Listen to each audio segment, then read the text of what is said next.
Hindi sang-ayon si Lone District of Baguio Congressman Attorney Mauricio Dumogan na ipagbawal ang pagpunta paglapit sa pamosong Lionhead para magpakuha ng larawan partikular sa mga motorista at turistang umaakyat sa lungsod ng Baguio. Giit ni Dumogan, walang sino man umano ang nabigyan ng authorization para pagbawalan ng mga turista na makalapit sa naturang tourist attraction ng lungsod at wala ring batas na maaaring pumigil para magpapicture sa sikat na pasyalan sa Cannon Road. Any tourist coming to the city of Baguio generally will say, you did not see Baguio City if you have not seen the Lion's Head, if you do not have a picture of the Lion's Head.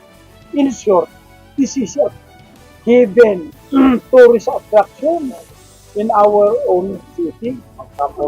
Oo, bakit mo pa ibabawal?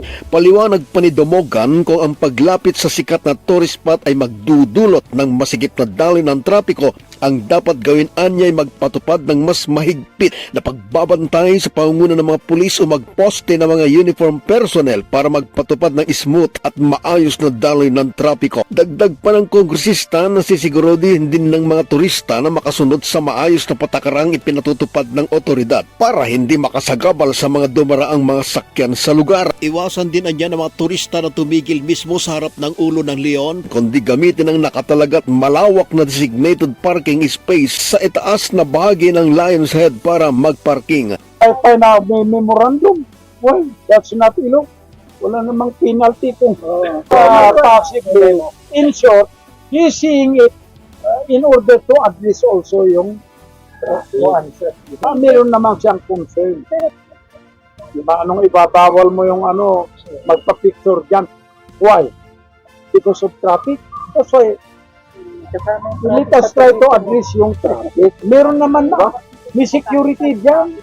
Na nag-aaral. At dapat nakakordon din dyan. Matatandaan, kumakailan lamang ay naibahagi ng DILG Secretary sa isang press conference na para maiwasan ang pagsisikip ng daloy ng mga sakyan at may patupad ang zero obstruction policy ay inatasan ng mga LG officials na tiyaking walang anumang sagabal sa mga pangunahing kalsada, partikular sa mga lugar na dinarayo ng mga turista tulad ng Lion's Head, kung saan ay tumitigil ang mga turista para magpakuha ng larawan o mag-selfie na pinagmumulan din ng bottleneck. Layunin pa ng direktiba na mapanatili umano ang maayos na daloy ng trapiko at maiwasan ang mga aksidente sa pangunahing ruta papuntang lungsod ng Baguio. Kaugnay nito, iba't ibang reaksyon naman mula sa netizen o social media ang lumabas, lalo na sa mga tagalungsod at iba pang mga lugar dahil sa naturang pagbabawal. Kung mabigyan niya ng magandang pagkakataon, ay pinaplano ng kongresista na kausapin ang DILG Secretary para ipaliwanag niya ang dahilan kung bakit hindi siya sang-ayon sa naunang pahayag ng opisyal. Mula sa lungsod ng Baguio, Fred Roluda para sa mata ng Agila, Northern Luzon, matatag, matapang, matapak.